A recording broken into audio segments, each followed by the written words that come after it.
Bonjour à toutes et à tous, ravi de vous retrouver pour ce nouveau journal. Au sommaire de cette édition du jeudi 9 février. L'entreprise PVE de Mortagne-sur-Sèvre vient de recevoir le prix national de la qualité et de l'excellence opérationnelle. Une première pour une PME vendéenne. Ce prix récompense les efforts de management et d'organisation au sein des entreprises françaises. Nous irons donc à sa rencontre pour découvrir ce qui a fait la différence. Plus de 1,5 million de visiteurs se sont déplacés au Sables-d'Olonne entre le 15 octobre et le 6 novembre dernier sur le village du Vendée Globe. Une aubaine pour les commerçants et notamment pour les hôtels et les restaurants qui ont très souvent affiché complet. Leur chiffre d'affaires a bondi à cette période a permis de réaliser une deuxième saison après l'été. Enfin, nous parlerons du diabète à travers le livre de Séverine Gelu.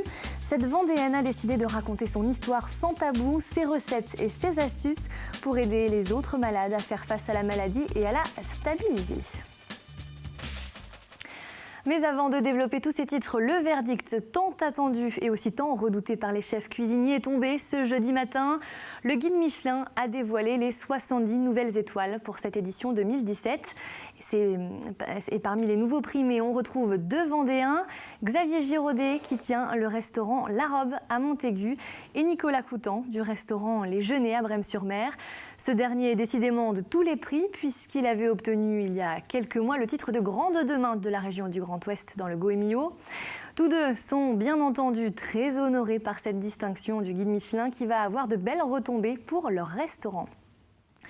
Mais obtenir une première étoile est difficile et la conserver l'est encore un peu plus. Dans notre département, donc, Jean-Marc Perrochon à Brême-sur-Mer et Sébastien Bonavita au Château de l'Homme gardent leur première étoile. En ce qui concerne Alexandre Couillon à l'Herbe-Baudière et Thierry Drapeau à Saint-Sulpice-le-Verdon, ils conservent tous deux leur deuxième étoile. Une bonne manière de renforcer un peu plus la place de la Vendée comme destination gourmande. Et si le bien-être passe par la nourriture, il est aussi très important au travail. De plus en plus d'entreprises françaises ont pris le parti de lutter contre le stress et surtout d'améliorer les conditions de leurs salariés en les investissant davantage dans les décisions et dans la vie de la société. Un prix a même été créé il y a plus de 20 ans pour récompenser le management des entreprises exemplaires. Cette année, pour la toute première fois, c'est une entreprise vendéenne de Mortagne-sur-Sèvre spécialisée dans la réalisation d'installations pour le traitement des eaux qui l'a remporté. Elle avait face à elle des entreprises du CAC 40, mais elle a su faire la différence grâce notamment à des fiches d'idées qui émanent tout droit des salariés. Explication signée Pierre Dalicieux.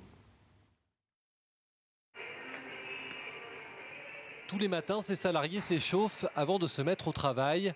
Une idée qu'ils ont eue et soumise à leur direction après qu'un de leurs collègues se soit bloqué le dos en démarrant sa journée. Ici, une solution a été trouvée pour décoffrer en douceur ces pièces de béton. Là aussi en relation avec les salariés. Une succession de petites choses qui partent de ce classeur qui réunit des fiches idées que n'importe qui peut remplir. Des idées qui ont des chances de voir le jour. Ce n'est pas une simple boîte à idées, c'est vraiment quelque chose de concret. Sur ces 100 idées imaginées, il y en a quand même 35 qui sont transcrites sur le terrain. C'est vraiment une grosse amélioration pour nos salariés. Ils participent au groupe de travail et c'est vraiment leurs idées à eux qui sont mises en valeur. Des idées qui vont du bien-être au travail jusqu'à la qualité du produit réalisé. Dans cette entreprise, on fabrique des éléments pour le traitement des eaux. Les salariés sont impliqués aussi dans l'amélioration du produit et leurs avis sont pris en compte. Je ne suis pas à leur place et personne d'autre connaît mieux leur travail qu'eux-mêmes. Et du coup, si on arrive, nous, des bureaux avec des idées en leur disant bah, « tiens, demain, fais comme ci, fais comme ça », ils ne vont pas adhérer au projet. Alors que s'ils sont eux-mêmes acteurs du changement, ils vont forcément adhérer de suite. Une technique de management qui a pour objectif au final d'obtenir une meilleure productivité et donc une meilleure rentabilité. La devise ici, un salarié impliqué est un salarié efficace. Nos métiers, ça ne s'apprend pas à l'école.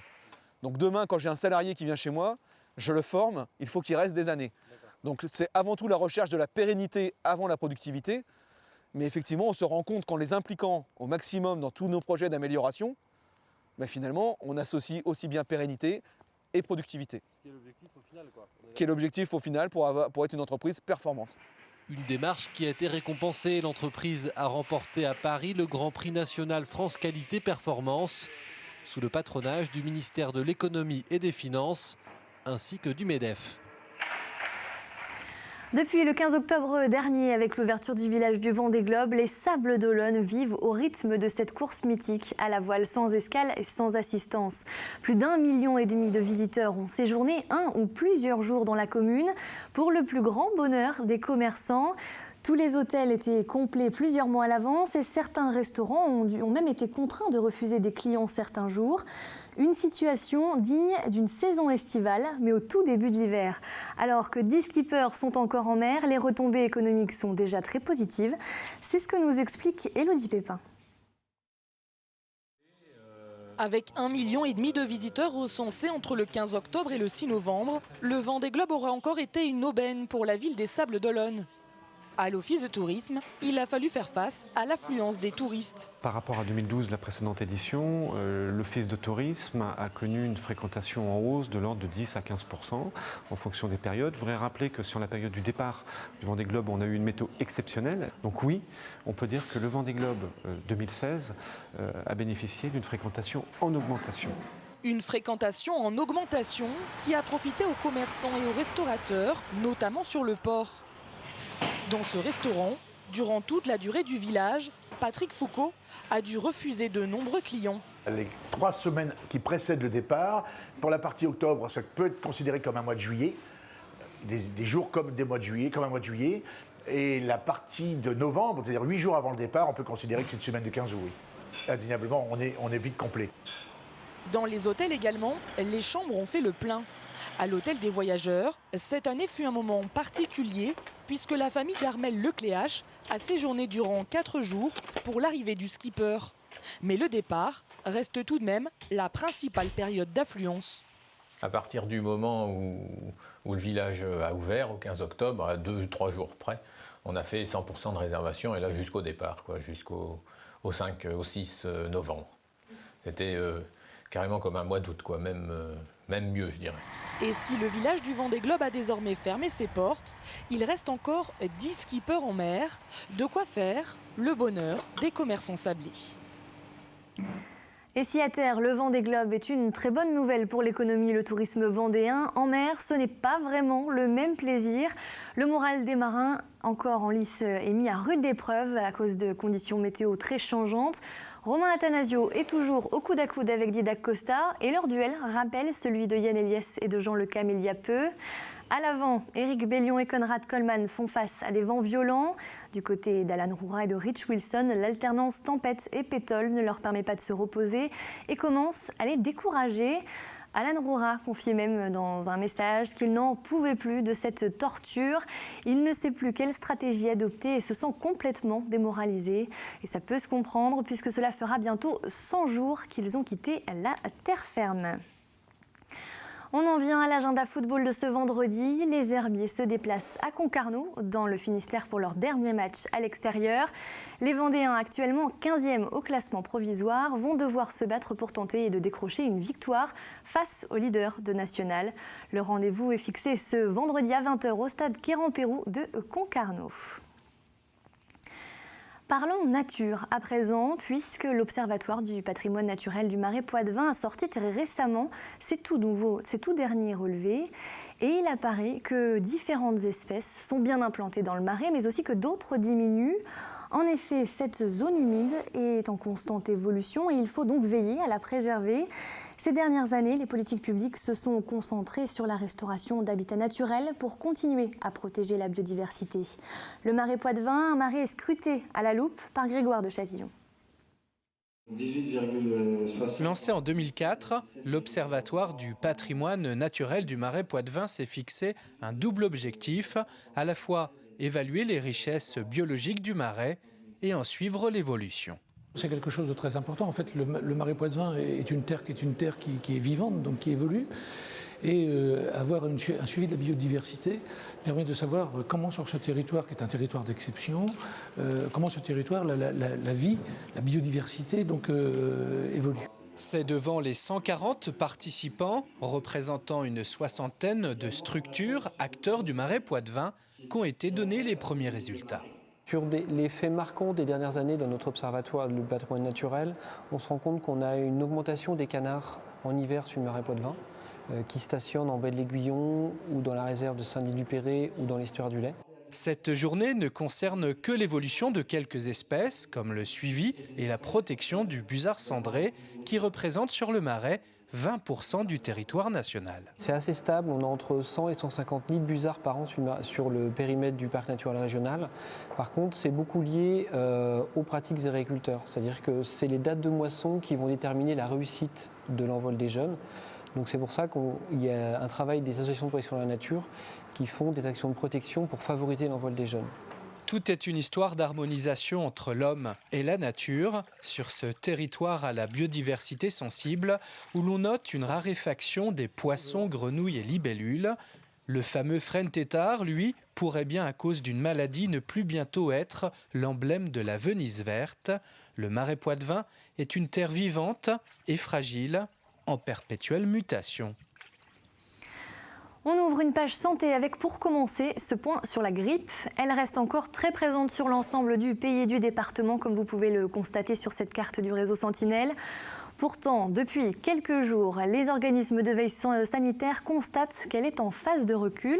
Sur les 8 semaines d'épidémie en France, 1,8 million de personnes ont consulté un médecin pour des symptômes grippaux. Et cette année, la grippe a été particulièrement virulente. Mieux vaut donc rester encore prudent pour ne pas l'attraper et appliquer les règles d'hygiène simples, comme se laver régulièrement les mains. En France, plus de 5 millions de personnes seraient concernées par des problèmes liés au diabète selon l'Observatoire mondial de la santé. Une maladie chronique qui se traduit par des troubles d'assimilation, d'utilisation et de stockage des sucres apportés par l'alimentation. Les principales causes de diabète sont généralement liées à l'obésité et à une mauvaise alimentation, mais aussi à une sédentarité trop importante et à une activité physique trop faible.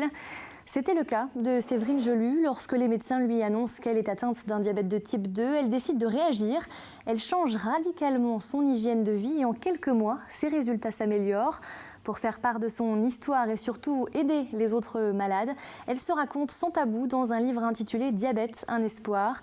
Une rencontre signée Alix Lanos. Oh, vous le verrez dans ce livre, le combat ne fut pas toujours simple. C'est contre elle-même que Séverine a mené le combat, contre son obésité et ses habitudes alimentaires. Toutes ces raisons qui ont participé au fait qu'en avril 2015, on lui diagnostique un diabète de type 2. Le diabète de type 2, c'est lié en grande partie à l'alimentation, à l'hygiène de vie, au manque d'activité. Et on parle de diabète de la cinquantaine en général ou diabète de type gras.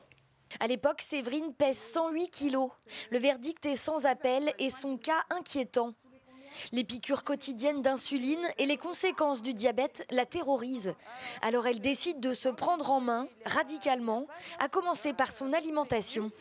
Alors, salade, poireaux, choux, tout ce que vous aimez avant, vous dites au revoir. Et vous allez directement dans les légumes. Moi, quand je mange pas un, super la vie. Mais bon, vous vous raccrochez à l'idée que du coup c'est bon pour la santé, que ça va vous faire du bien. Donc moi, aussi bête que cela puisse paraître, je m'accroche à cette idée. Et pas si bête, puisque Séverine commence à perdre du poids et très vite, les effets bénéfiques de tous ces efforts commencent à se faire sentir. Le soir, j'avais une infirmière qui venait à calculer mes doses d'insuline.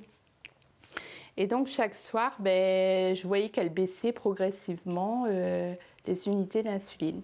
Donc ça me donnait espoir. En 3 mois, ma glycémie, mon hémoglobine glyquée était devenue normale. Mais j'avais tout modifié. Voilà. Vous vous sentez comment aujourd'hui ? Super bien.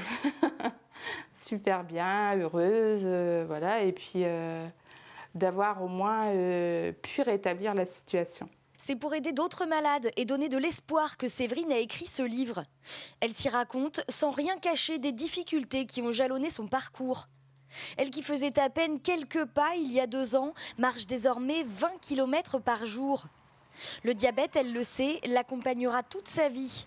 Mais aujourd'hui, au prix de nombreux efforts, sa vie, c'est elle qui la contrôle et plus la maladie. On jette un coup d'œil sur la météo de demain. Le soleil sera voilé tout au long de la journée, mais dans l'ensemble, ce sera plutôt agréable et sec. Du côté des températures, -2 sont attendus par endroit et 10 degrés dans la journée. Le bulletin météo complet présenté par Fanny Poirier arrive tout de suite après ce journal. Au programme sur TV Vendée ce vendredi, le Mag Eco diffusé à 17h45 et présenté par Sandra Billy qui vous emmènera à la découverte de l'entreprise MZR spécialisée dans la fabrication mécanique et l'outillage de précision à Landevieille. C'est la fin de cette édition, merci de l'avoir suivi, belle soirée et à demain pour un nouveau point sur l'actualité.